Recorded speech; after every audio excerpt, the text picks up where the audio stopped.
And then the book that she's mainly going to be reading from, Uses of the Body, Copper Canyon Press, 2015. I love this book. You will love this book as well. And so Deborah she's been a source of inspiration on many levels for a while now. I'm not sure if she knows this. And I think I've been thinking what it comes down to, and I think what it comes down to is that she refuses to ever let us take the easy way out. So, first of all, she won't let us buy into this boring old story that in order to satisfy nice, hefty, man-sized creative ambitions, you have to somehow keep your more feminine inclinations in check.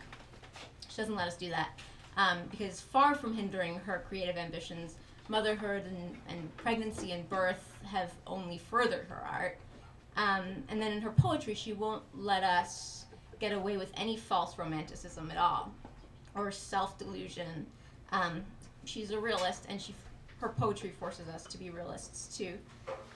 So she makes us feel the little pantomime, her words, that's at the core of our everyday. And she won't let us fool ourselves into thinking that, the various ways we distract ourselves and the things we fill our lives with, no matter how compelling the distractions are or how pleasurable the distractions are, amount to much more than diddling away from death. Also her words, I really like those. And you may think that sounds like a buzzkill, but it's not. And that's what I like and admire the most about Deborah Landau, is that would be the lazy way out. But no, instead she takes this much more complex route and staggering route and makes it all laugh out loud funny. You can actually confirm that I actually literally laugh out loud. I laugh audibly when I read Deborah Landau's poems. So despite their spareness and their sadness and their loneliness and their uncompromising realism, or actually really probably because of all of those things, they're also wry and flirtatious and dangerous, and they have this mordant wit and this deadpan that is completely sui generis. So, Deborah Landau.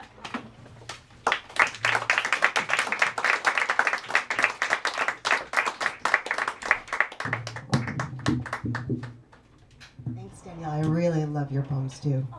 She's a gorgeous poet. This is such a nice event. I'm really happy to be part of it. And thanks, David. What you're doing is really cool. Auspicious beginning for this new series.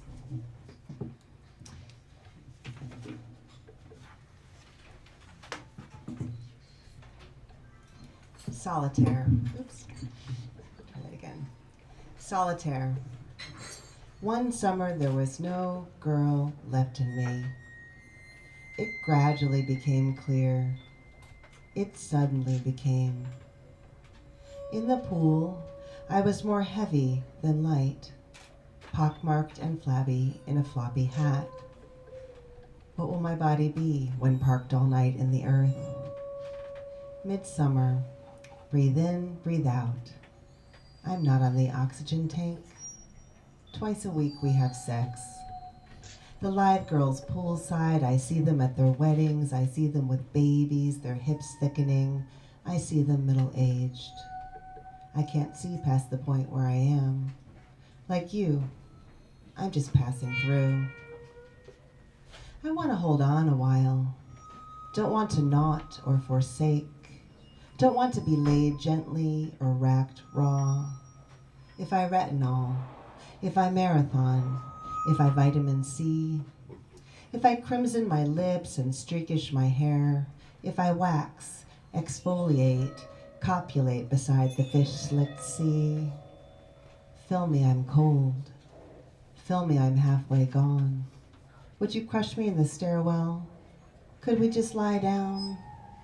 If the brakes don't work, if the pesticides won't wash off, if the 7th floor pushes a brick out the window and it lands on my head, if a tremor, menopause, cancer, ALS, these are the ABCs of my fear. The doctor says, I don't have a pill for that, dear.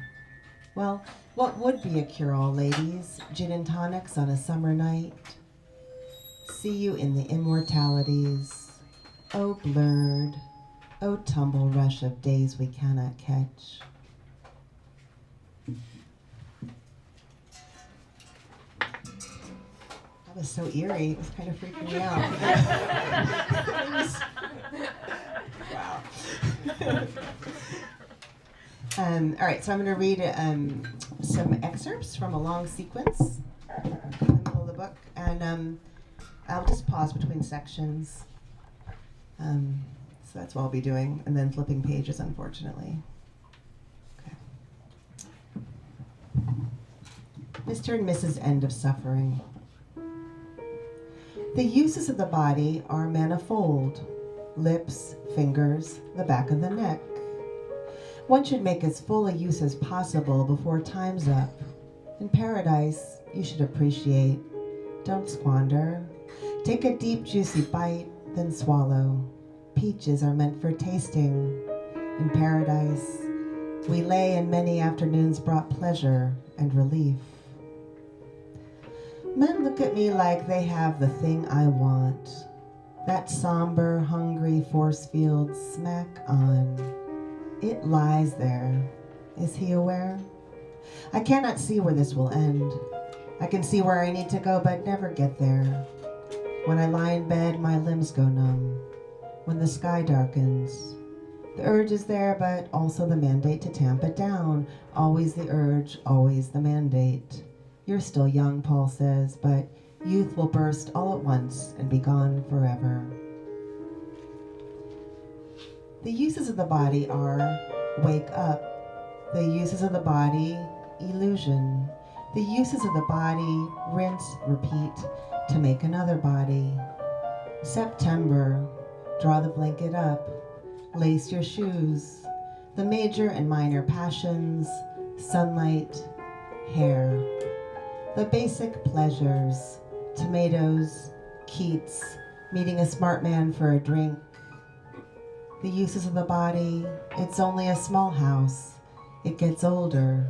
It's upper and lower. It's red and white trim. It's tempting to gloss over this part, so you won't really see me.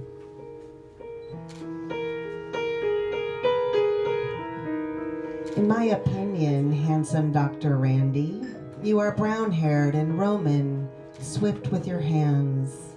Babies are big this year, so way less smoking and drinking, so way more eating cheese.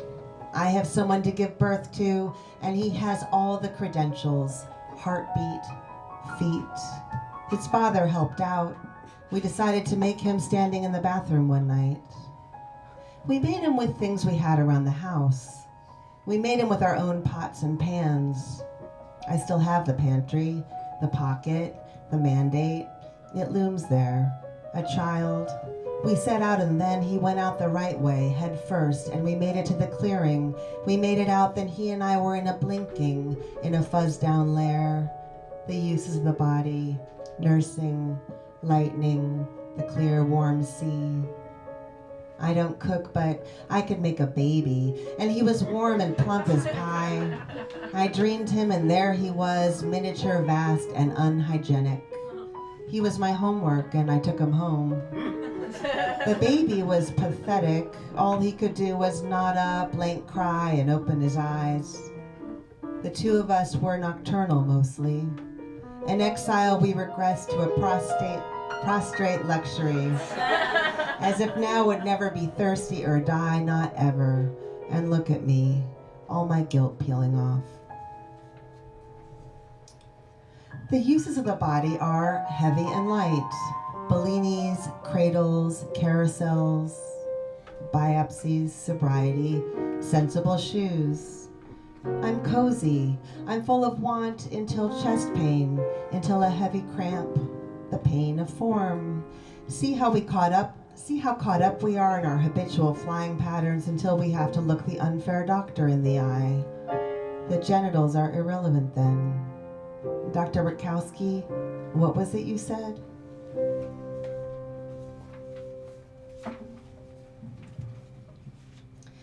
Before you have kids, you get a dog. Then when you get a baby, you wait for the dog to die. When the dog dies, it's a relief. When your babies aren't babies, you want a dog again. These sad things, they have to be. I go into the kitchen thinking to sweeten myself. Boiled eggs won't do a thing. Oysters, Lysol, peanut butter, gin, big baby face, getting fed. I am 20. I am 30. I am 40 years old. A friend said, listen, you have to try to calm down. At night, down the hall into the bedroom we go. In the morning we enter the kitchen. Places, please. On like this, without alarm. I'm the talker and taker. He's the giver and the bedroom man. We're out of order, but not broken. He says, let's make this one short. She says, what do you mean? We set out and got nearer. Along the way, some loved ones died. Whole summers ruined that way. Take me to the door, take me in your arms. Mother's been dead a decade, but her voice comes back to me now and often. Life accumulates. A series of commas, first this, then that, then him, then here. A clump of matter. And here we are. Minutes. Years. Wait, I'm trying to establish something with these people. Him, her, him. We make a little pantomime. Family, I say, wake up. The sentence is one, then another one in a line. And then we go on like that for a long time.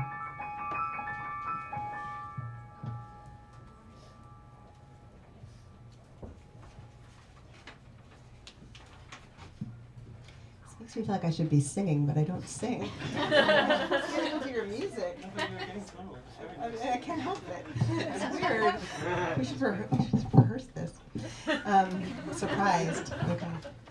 The city of Paris has you in mind tonight. Oh, wait. What? Oh yeah. Don't forget, kid. Oh my God. That is cool. Okay.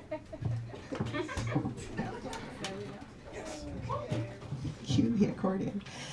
The city of Paris has you in mind tonight. The city of Paris has you in mind tonight. Let its bridges lift you up. Let the city of Paris write you a letter. The men of Paris open their windows, tending their gardens of giant snapdragons. Let the city perceive you. It's infinite and slow. It will have you back. The beds of Paris are made for you. The city of Paris is sending you steak and water, wine and eggs. It has cafes for you, a broad flowing river and many cross breezes. When vaulting under, when the body has shown you its foul, airless destination, let the Saint-Sulpice declare living and visible your clever spirit, your kindness. The tables of Paris will give you food. Here are some macarons, pink sweet with jam. How emptily the time goes. How rosé. You're not ready to say goodbye, but we'll be a ghost here. All over this city you can go to the movies, can hurry, stop, buy a bunch of lavender, a book, pastry, be someone distinct, true, personal, and new. Thank you. That's it, thank you.